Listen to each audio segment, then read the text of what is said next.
Hey guys, how you all doing? So Dan from Trading with Dan here. So this is our Bitcoin evening review. So straight over to those charts. Firstly we'll look at our levels. This morning I did say once we because we'd broken over that level and we were consolidating around here. I would say pretty much I think we'll see a move up to the top of this level now, up to the top of this range, which we did. Broke through that range and are now getting supported at that support level. So pretty good price action. Also the cup and handle for Bitcoin that I was talking about now looks very clear for us all to see.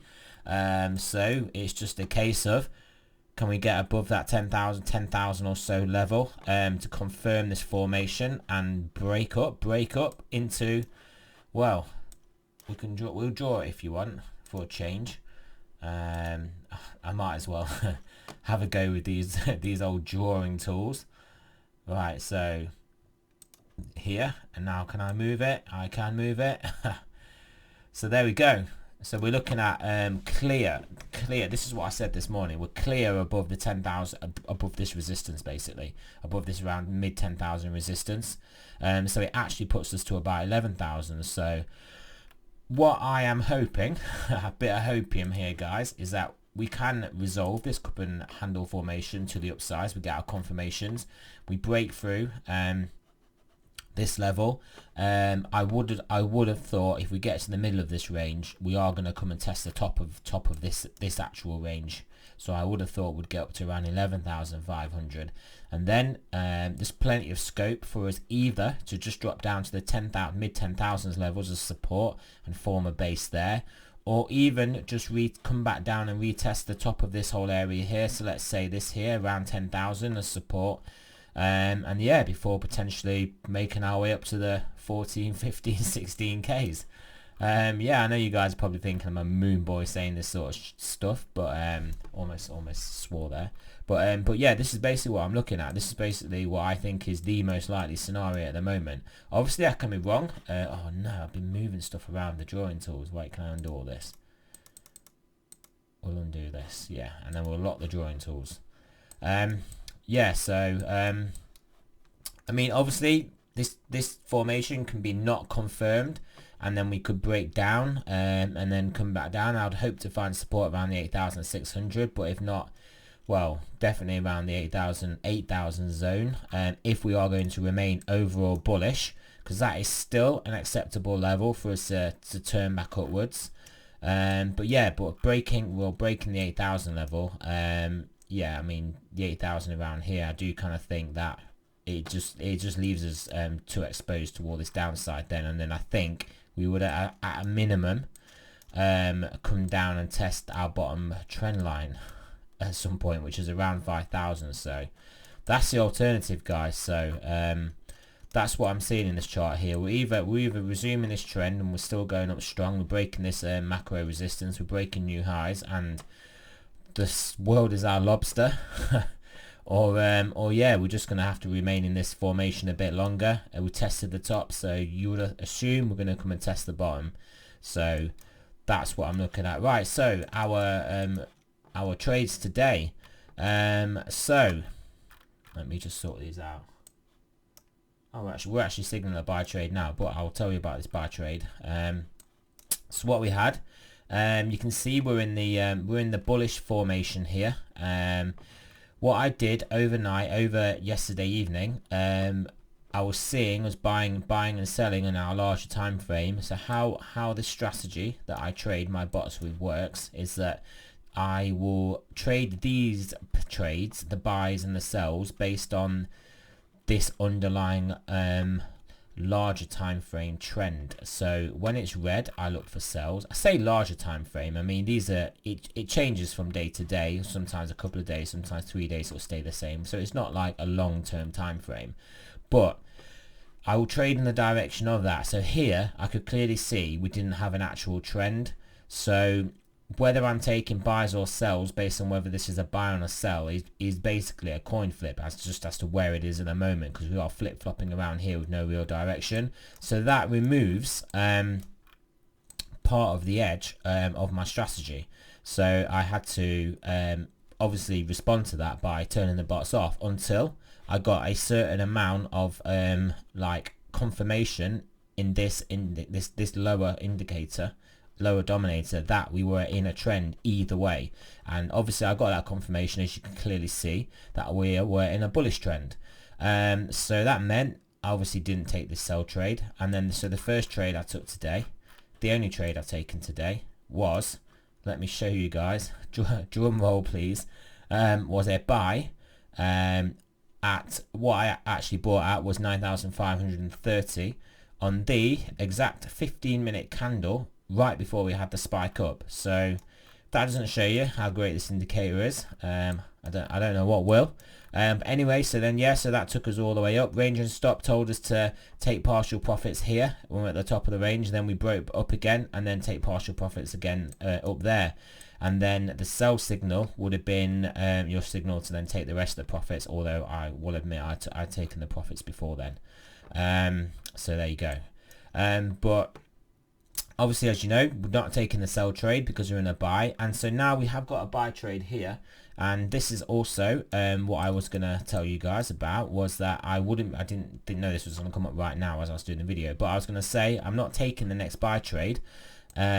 Only because, well, one it's the evening, and I'm going to be going to bed relatively soon, and I won't be able to monitor it. And I do like to monitor trades when I can. I am happy leaving the bot on overnight, but the reason I'm not is because we've got a pretty big CME gap, and I am a bit worried about just the market making a move for that gap. Even if it's like a scam wick or something, whilst I'm not here to monitor and just basically deal with the situation, if you know what I mean. So yeah, I mean, there will be various reasons why I will have my bots off. This is one of them. I actually am a very big fan of the TD sequential. So if we're having a higher time frame, say daily or even a 4-hour TD buy or sell 9, that I will be trading against, I will sometimes not, I basically won't take a trade against it. If there's a 4-hour or a daily or even a 12-hour TD9, I won't take a trade against that, just because in my experience they are pretty powerful signs of reversal. So obviously a reversal will be counter trend, so I will clearly be taking a position with the trend. So I'll be taking it counter to what the TD is saying. So I won't do that basically. And then another occasion will be if we're just in a normal ranging market. Well, it's not like I won't take the position, but if I'm getting a buy signal, like say I got a buy here and we're at the top of the range and the top of this range here, I would then maybe look to take a buy either at the bottom of this range box, a smaller range box, or the larger one. So I would possibly have entered like either here or here. That is another occasion when I wouldn't take the buy or sell. And yeah, on another occasion is if we've had a large amount of volatility. Like so when we had when we had the halving, we're having those big moves, I didn't take the trades that I got signaled then. So yeah, so the bot strategy is great, but yeah, I mean, I do find you can fully optimize its profitability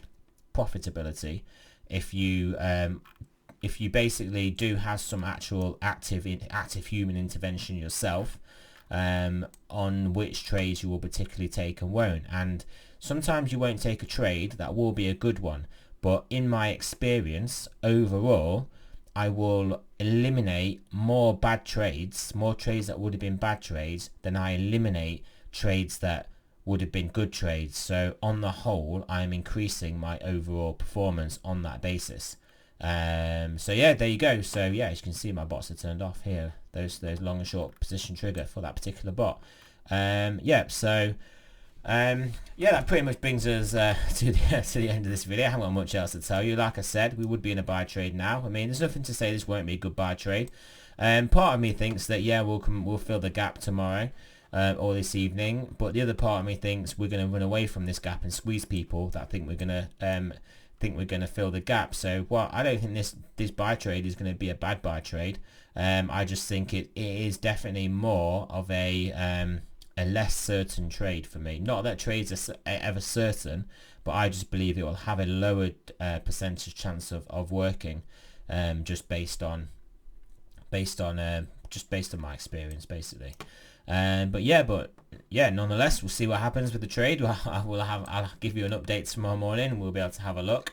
So yeah, over to the DMT. Yeah, you can see on the DMT, we are still in this buy trade. We came and tested our entry line a couple of times, but yeah, we're finding support there. I mean, that's another thing I always told you guys about DMT. It does basically give you good levels on the larger time frame. Not that 50 minutes is a large time frame, but it gives you a wide berth of the price.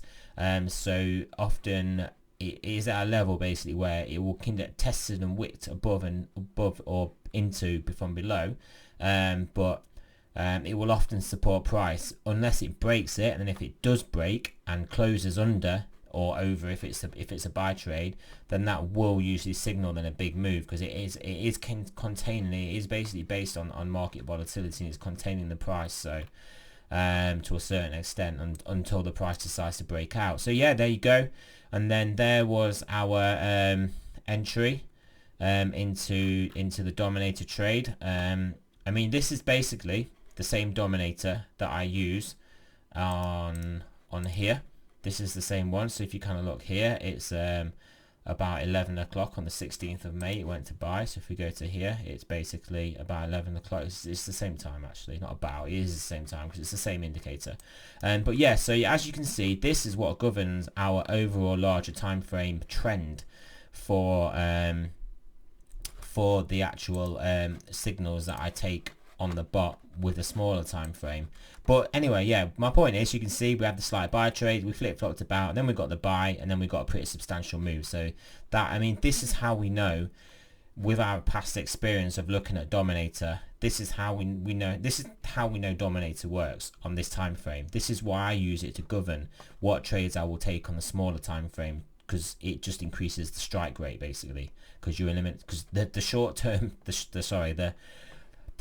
sell trades will not perform as well when the larger time frame is a buy, and similarly the buy trades won't perform as well when the larger time frame is a sell. So that's why I have this filter. But anyway, so if we want to look at the recent Dominator trades, buy there, clear up trend, sell basically here, and then from that point basically we went had a clear downtrend. Most of the price action apart from that tiny move up, and the rest of the price action was below. Obviously this buy here, almost all the price action above. We had a bit of a bad sell here. Wasn't the worst sell, but price did pretty much go up after. Then we had a buy there where the price did go up but then came back down, and then we had a sell here which was a fantastic sell, where this is the sell that I was telling you guys about in a couple of videos ago. Just a fantastic sell, practically the top before we never saw that price again for a massive move down. So yeah, so there we go, there's the DMT Dominator update. So yeah, I'd like to say thanks for listening to this video, guys. Yeah, and remember, as usual, this is not a financial advice. I'm not a financial advisor. Always do your own research. Remember, trading is risky, and trading cryptocurrency is the most risky thing you can trade, I think. So there you go. So thanks for listening, guys, and I will speak to you guys in the morning.